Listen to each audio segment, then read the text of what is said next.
Podcast. Halloween and horror. Served chilled. Shocktails. Hey, welcome into the last bar on the left. Glad you could make it. You know, there's no cover charge tonight except to like, subscribe, comment, and share the podcast with any like-minded freaks that you know. We've got some shooters and some rot gut whiskey waiting for you at the back booth, which is exactly where John Fetterman's body double, a.k.a. Johnny Thunder, is hanging out. Hey, what's up, Broheim? What's going on? Yeah, yo, what's going on? Hey, what's I'm good. I'm good. You got the hoodie and shorts on, just like Mr. Fetterman there. Nice. Well, did I tell you that story? That actually happened to me this past summer on vacation. No, you didn't tell me. So do tell. Yeah. No, we go out in Lancaster County. We're in like this antique shop, and I'm just standing there. My wife and daughter are like doing a run around, whatever. And I'm looking at, you're in a thrift store, so there's like an aisle. They had some Halloween stuff, so I'm like standing there and going through stuff. And all of a sudden, this lady turns the corner, and she's like, oh.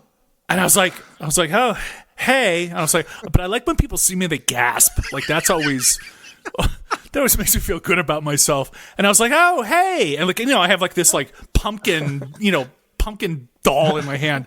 And she's like, oh my God, you look like that guy. And I go, okay. And she's like, no. He was, she's like, well, I'm from DC. And I go, okay.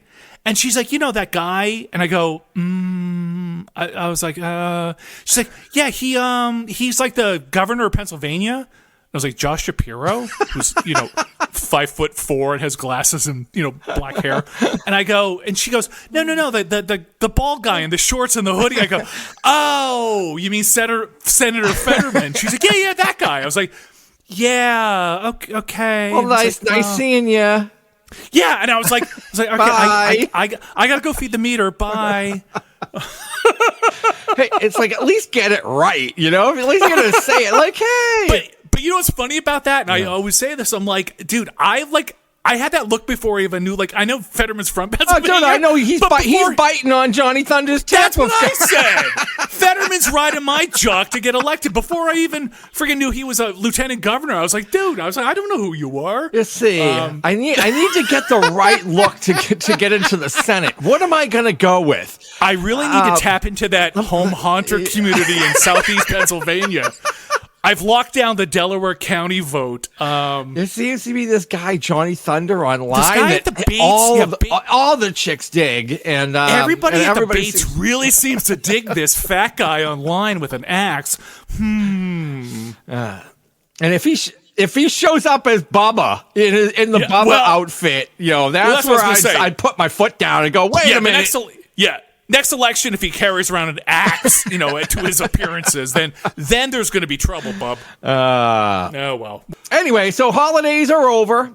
Convention season is dead ahead. That's right. And it looks like Transworld is not in the cards for you for 2025, huh? No, I got to bail out. Yeah. Are you headed out? Well, now that you're bailing, I might be bailing as well. Plus, I just got back from Chirac. So, yeah. Yes. You just went out to see. I just went out to Chicago to see. Your son and daughter. To see my legitimate children. The illegitimate kids, they don't get visit. They don't get visits. As there's too many, and I ran out of JetBlue points, so I can't. Well, on the next Maury, I'm going to have all of the children there to greet you. Excellent. Yeah, so I'm leaning to probably not Transworld, but I already booked the booth, and I'm trying to do a seminar at the East Coast, so I will definitely be there in April. So you'll be with me there, yes, right? So definitely. You'll be holding court at the booth. Yes, please stop by. Yes. I thought. Please stop by. I thought we're not gonna split a room. I thought we were gonna hang out. No. I meant not you stop by. I meant like the listening audience, like you guys out there in the nether realm, the ether. Yeah, I felt privileged that you invited me to stop by your booth. No, you're gonna be there you're splitting the cost of the booth with me, aren't you? Oh. Help. All right, I already paid for it. It's okay. Oh, womp womp Yeah. womp. Yeah, it's only like it's right up. I don't know. It's about a half-hour ride from my house, so I might nice. fly there in my private jet. Because I don't really like driving or have my No, I get it. Yeah. You got to be safe too. You tend to crank it up a notch when you're out on the town with all the hot people. Tend to tie one on. or 6. That'll be awesome. Yeah, like I said, last year for a first-year show, and I've compared it to, I thought it was kind of analogous to Midwest. You know? But it was so well, and I was there, I think, the second day. It was really well attended. There were so many cool people. There were a lot of cool vendors, and I was really, really happy to see that it was as big and successful as it was. I've heard tons of great. Great vibe. Like anybody that I've heard talk about it has said, "Oh, it's great," or they've heard it's great, or they saw, they're like, "Oh, I'm going this year." Like they kind of they saw me that I was there. Yeah, well, you gave it the thumbs. If Johnny Thunder approves, then right. They will come. They will be there. And there's a joke there, but we're not doing those jokes anymore. I'm going to be at the Midwest as well because I want to get back to see the illegitimate kids again. So nice. So nice. I will definitely be doing a booth. June, in July? June. So that kind of gives me 6 months in between seeing them. So I'm definitely going to be out at Midwest and maybe doing a seminar there as well. I'm going to put in for both. They probably won't accept. But that's okay. I won't take offense. I love the optimism. I like SpongeBob. I won't take offense. I'm ready. Well, like I heard about that Hauntcast guy. Jesus. Yeah. Christ. Well. I've got Jim Slanker in there and on the inside track who does a lot of work with them, and I'm like, put in a good word for me, will you? Yeah. Anyway, I just want to get more involved. If I'm going, I'm like, you know what? I would like to do a seminar. I haven't done one. I should do one. I make these stupid videos online. What would that be about? Like how to? I was going to start a show and then sabotage it and stop it. Almost lose your home, ruin it. Then quit, then bring it back, and then alienate all the audience by charging money for it. Something like that. How to have dozens of fans listening to your show. I'm an expert at that. Clearly. All right. Enough with the foolishness. Since when? It's just a figure of speech. It's just something, that's enough foolishness. That's just something I've heard you say a bunch of times. It just sounded good to me. I was like, wait a minute. Everything I say sounds good to you. All right, we are not going to waste any more time as Johnny Thunder is going to go straight for the jugular, pun intended, with Robert Eggers' latest masterpiece. All right, let's get to it. The film that everybody is talking about right now, Nosferatu. Come to me.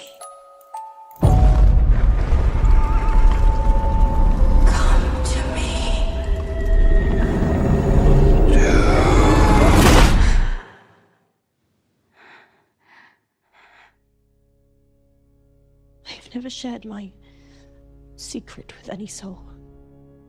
You've had these spells since childhood. Tell me what you can from the beginning. It is like a dream. It was our wedding. When we turned around, everyone was dead. The stench of their bodies was horrible. Standing before me was death. But I had never been so happy.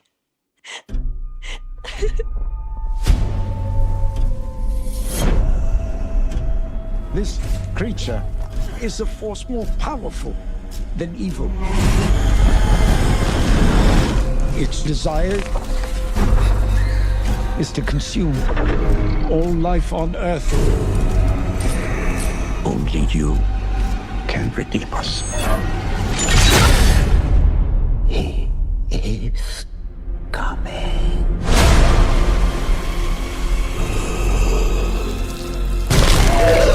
a devil in this world, and I have met him.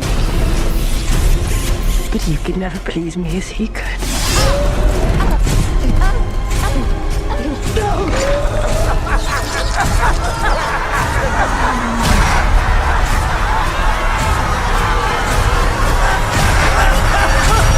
Of course, Nosferatu has been made a couple times. You know, the original came out in 1922 from Moreau, the German expressionist classic starring Max Schreck. And as Chris just said, this is the latest production of this movie from writer and director Robert Eggers. Now, it's kind of hard to get into plot details because obviously the original Nosferatu was an unauthorized adaptation of the Dracula novel. Infamously, the estate of Stoker, his widow, sued and had won the court case against the copyright infringement and had all the copies, allegedly, of the film destroyed. Of course, a few survived because that's the only reason that we see this film today. So Eggers, who we know previously from The Witch, The Lighthouse, and The Northman, has remade this film, and he has an all-star cast, with it. He has Nicholas Hoult.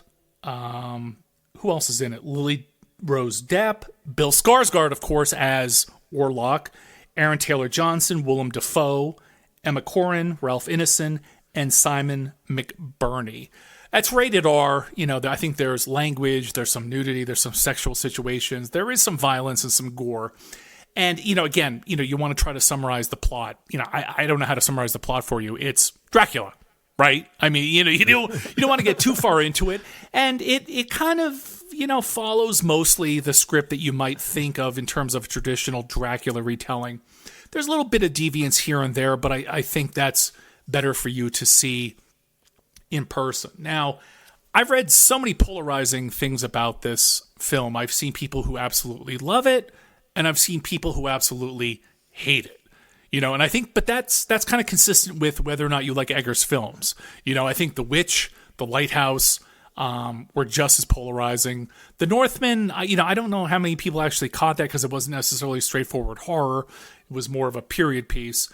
But I would say, spoiler free, we're going to keep this kind of light and not get too intense into everything. But I would say if you're an Eggers fan, you're really going to dig this. If you're a Dracula fan, a Nosferatu fan, I think you're going to really dig this. Eggers, of course, delivers his usual film that you expect from him. It's dark, moody, atmospheric. The cinematography is just stunning. He creates this chilling environment, this sense of dread. You've got to really be invested in the characters and the story that Eggers tells with the camera. Not just the dialogue, but also his scene composition, his choice of lighting, his choice of color, the way that scenes may segue into one another, and the music. And there's a definite vibe here which really fosters an overall sense of dread and horror and despair and darkness, which, again, is consistent with the way Eggers works, and which is also consistent with the Dracula, myth. Performance-wise, I was really blown away. As I said, I rattled off everybody in the film, and everyone I thought did a great job. Hoult, particularly, is amazing in sort of the leading man role.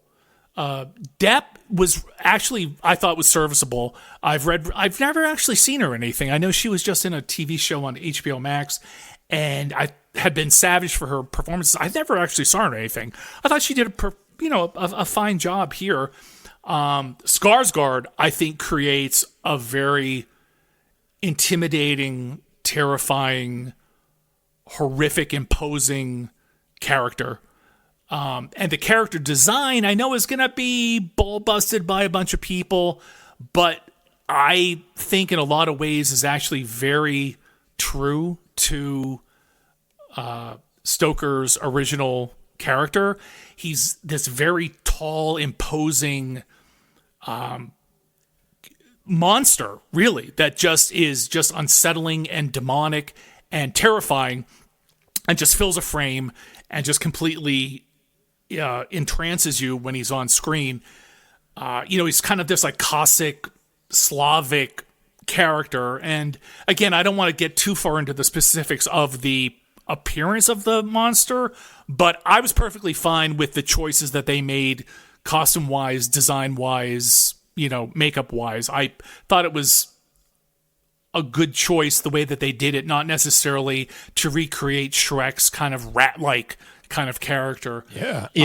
And the themes just throughout it were very interesting to me. I was glad in the sense that they dropped sort of the romanticism maybe of the last version of Dracula that we got, and focused more on sort of this like stark terror and abject madness of a lot of the characters, and how just dark and awful this presence is, which again I loved that he recreated and fed into the idea of the shadow of the vampire reaching over the city, whether that is literally the vampire's shadow, whether that is the perceived plague, perhaps from the rats coming off of the ship to the city. There was just a lot of...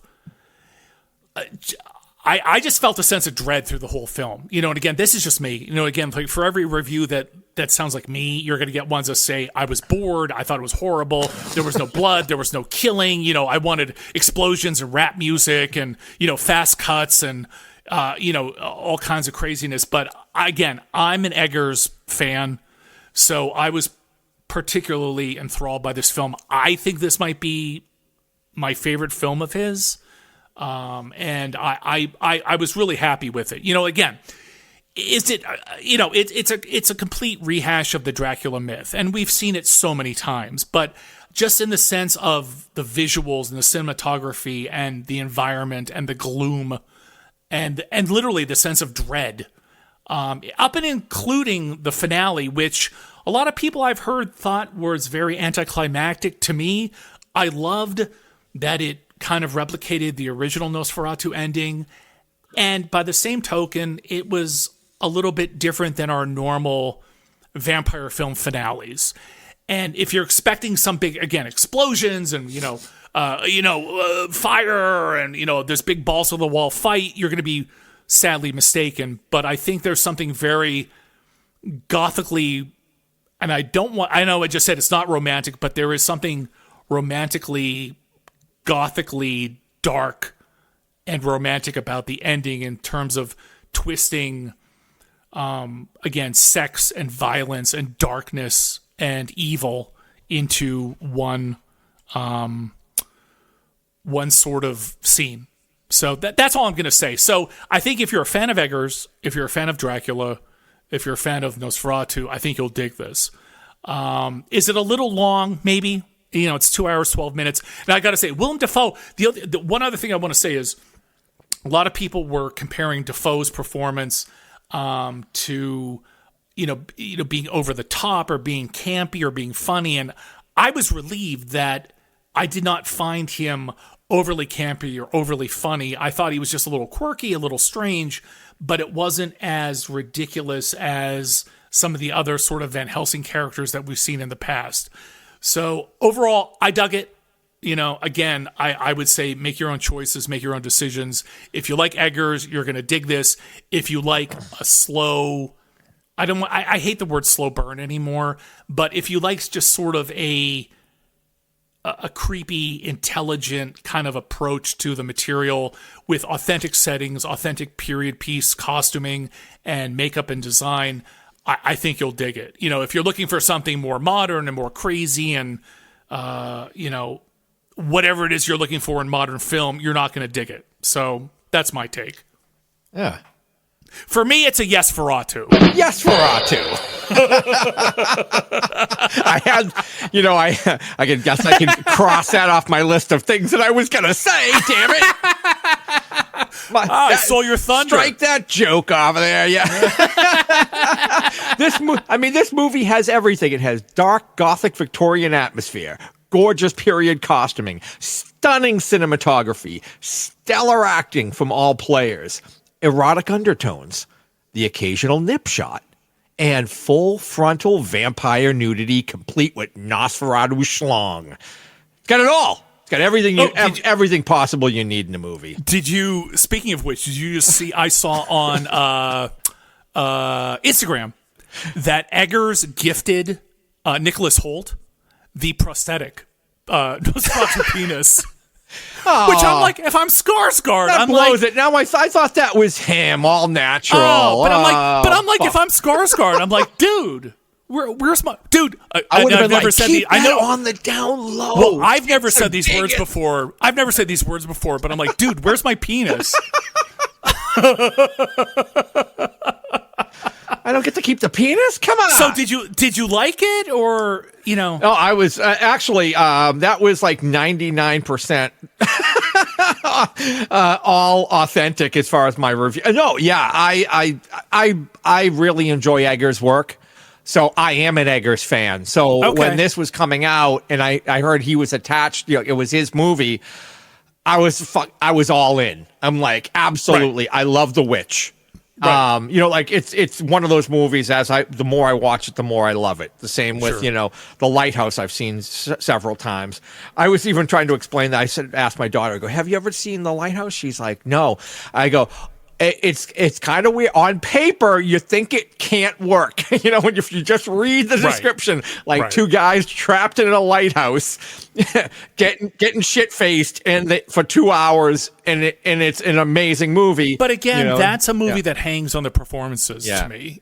Besides the direction, you could just sit there and watch those two act, and it's astounding. And again, I said in this Nosferatu, like I said, Holt to me is really, really stunning. I was really, again, who's soon to be Lex Luthor in James Gunn's DCU.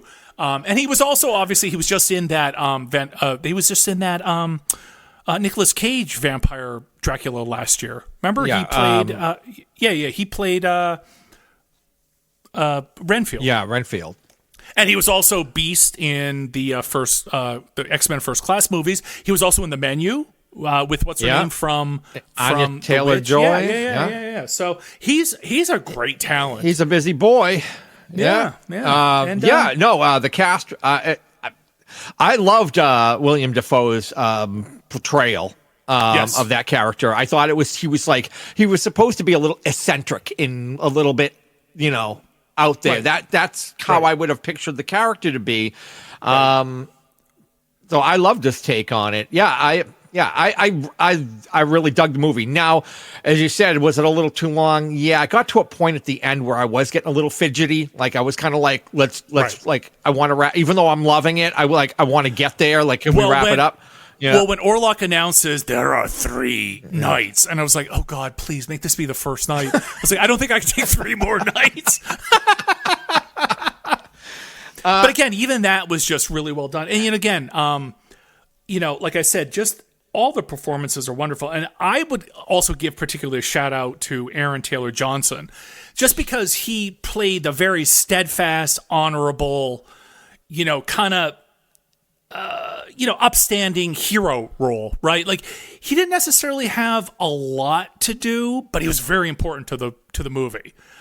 So it's interesting as an actor to kind of think about how you would approach that role, right? So, he's sort of this, wait a minute, was that Kick-Ass?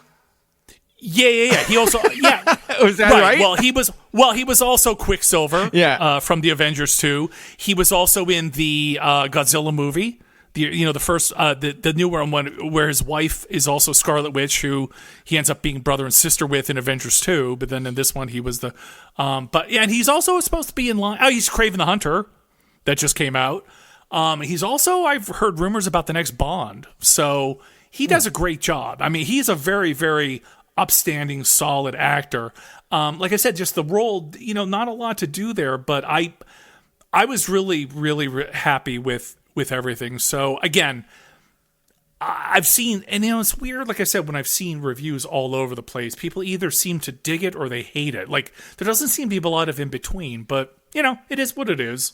So, take all of this, as you always do, with a grain of salt. Yeah. I would Or say a shot or two of whiskey. I would say for anybody in the haunt community, Oh, fellow well, now, haunters, okay. don't walk, Listen up, everyone. don't run, rocket bike your ass to the nearest theater and go enjoy this movie. Go check this thing out. Now, that is a recommendation for the ages. Loved it. Yes. Freaking loved it. Cool. So we done with that? I think so. Excellent. All right. So what do you got lined up? You got some other goodies in your little bag, Santa? Yeah. Ho, ho, ho. Yeah, I mean, I have a couple comics and a book if you want to get to them. Sure, let's talk about some other stuff. Yeah, well, let's do it. All right. Well, I have a couple creepy comics I wanted to give a scream out to. The first one is Return of the Living Dead from American Mythology Productions. It's going to hit your local comic book shop February 12th of 2025. Coming in at $4.99 as a price point. Apparently, it's going to be a sequel to the original film. Now, I'm not quite sure at this point if it's just a one-shot or if it's going to be an ongoing or it's a mini. But I just want to put it on your radar. It's got a kick-ass cover from Mark Spears, who we know previously from, I've talked about his Mark Spears Monster cards. He just did Mark Spears Monsters, the comic book, which has been out, which is awesome. So again, just when you thought it was safe to go back to the cemetery, here comes more kick-ass 80s monsters from the Return of the Living Dead movie. So, I don't know how exactly they're saying it's a sequel because I think everybody basically died at the end from a nuclear bomb. But, look, it's zombies. It's 1985. It's going to be awesome. So I would say if you're anywhere near a local comic book shop, definitely check that out in February. The other one I just want to give a quick mention to is a project that I actually backed on Kickstarter. It's called House of Haunts. And it just reached its pledge goal, so it looks like it's going to be funded and come out. So it's described as the Universal Monsters meet Mortal Kombat, which I thought was actually pretty funny. So it's going to be 72 pages, black and white. Again, for fans of monster movies, creature features, creepy, eerie Halloween. It's supposed to be 9 interconnected stories by 14 different writers and artists. And it seems like a mashup. They have sort of, again, archetypes of, like the swamp creature, like we've talked about the Heap or Swamp Thing or Man Thing, and Dracula's and, werewolves and vampires and everything else. So I don't know whether it's going to be subsequently released in a comic book store or whether it's just, at this point, just a Kickstarter project. But I'll definitely put up pictures or whatever else I can do to promote it once it's actually produced. But it looked like it was fun. So if you're on Kickstarter, you want to look for something, check out House of Haunts. And finally, the other thing I wanted to talk about was a putrid print called Mummy Movies, a comprehensive guide by Brian Sen. Of course, you think mummy movies, what do you think? 1932's The Mummy, right? From Universal with Boris Karloff. But, from there, we've gone through so many different iterations of the mummy over like the past, 100 years, from all different countries, from all different genres. And what I really, really dug about this book is, again, it's an A to Z. So they list all the different mummy movies that have ever been made from the past 100 years. He has a great preface where he also talks about a bunch of maybe silent efforts and other kind of cameos before 1932's Mummy, where there's either Egyptian references or a mummy references. And like I talked about with that vampire book the last time, it's kind of cool. You can go to YouTube, you can kind of try to find some of these other short films or shorts that are referenced before, what we think of as the first Mummy movie. So, again, going from the Universal Classics through the Mexican Aztec Mummy series, from the Hammer movies to international films, this is what they're calling the first ever comprehensive guide to mummy movies, offering in-depth production histories and critical analyses for every feature-length iteration of our favorite bandaged horror. It's a great book. Definitely check it out. Cool. That's all I got, and that's enough. That's all you're gonna get, kids. Yeah. So so what did we learn this time? We like Nosferatu. I think that's enough. That we did learn. We like Nosferatu. We're not going to Transworld. We will be at the East Coast, and I will be blah, at blah, blah, and blah, I will be blah. at the West Coast convention as well. Midwest, So East Coast yes. and West Coast, Midwest. No, Midwest. Midwest, yeah, not West Coast. English, motherfucker, do you speak it? All right, genius. Well, as always, it was good talking to you, I guess. Merry Creatmas, Happy New Fear. It was? Look, it's the holidays. I love how you make me to- feel special. Well, it's also my birthday on Saturday, so I'm also trying to angle for a Christmas birthday gift. I see. Yeah. Happy birthday to me. Didn't you get your Hodcast T-shirt or your Hodcast bumper sticker? I'll have to go look. I'll send you a patch set. Oh, Got a couple of patch sets left over. I got Yeah, the Village oh. Meyer patch in now too, so I get Village Meyer on one arm and Hodcast on the other. well, is there a Hodcast swag and gear and stuff we can buy? And where would we buy that? I'm so glad you mentioned that. Go to hodcastpodcast.net. Scroll down to the bottom of that page and just click on. I think it's under gear. Then you can. We'll click and we'll take you right to the. Is it Spreadshirt? I don't know who the hell I'm using. Oh no, T-Pub. Hold on, I gotta actually look this up. Hold on. Dear God. I know, right? See, but you know what I like about this? When people think we actually have scripts. Yeah.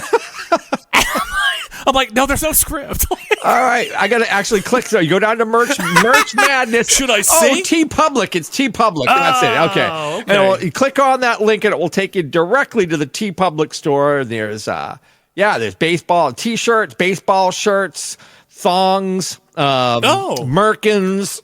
Oh, yeah, I was going to say, when you were talking about All kinds of spread good- something, I was like, I think you're confusing that with your OnlyFans.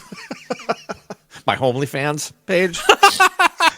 The one where you pay. See, I have one, but I pay people To look at you. have me. No, for me to keep my clothes on. Yeah, that makes sense. Yeah, exactly. Well, you're look, rolling in it now. Look, dude, I got to have a side hustle. So, this Everybody's podcast money doesn't really, pay the bills. Everybody's so. got to have a side hustle. You just do. Yeah. In today's, But enough about your prostitution. Yeah. All right. Well, I guess that's it for this time. Next time, you know what? I realized, and next time's going to be a horrific segment because part of me, not part of me, 95% of me does not want to do this, but I think we have to do this. We have to go see Wolfman on January 16th. Oh yeah. Yeah, I'm not. Right? I am absolutely not looking forward to that. But I will take one for the team and go. And see, that's the problem. Like, I literally saw the preview again before Nosferatu, and I'm like, I literally don't want to see this because I'm going to be pulling my skin off. But if we don't, it's also. I know if we can get it like pirated through like one of those fucking torrent things. Let me know, because if I can just save myself the money from watching this turd. Well, look, if you want, I'm going to go. If you don't want to go, I'll suck up and I'll pay the senior ticket rate of $5 and go to a matinee. I'll pretend I'm blind in a wheelchair. I'll have some kid open the back door and let me in. Let me slide in. So, enough about your back door. As always, thank you for listening. This is Johnny Thunder with Baker, reminding you to stay scared. Please follow the podcast. Give us a 5-star review. Stalk us on social media. Links in the description. And visit our blog page for more show info at huntcastpodcast.net/blog. Until next time, stay scary. Go. God be with you. You just can't let them go. Go. Stay on the road. Keep clear of the moors.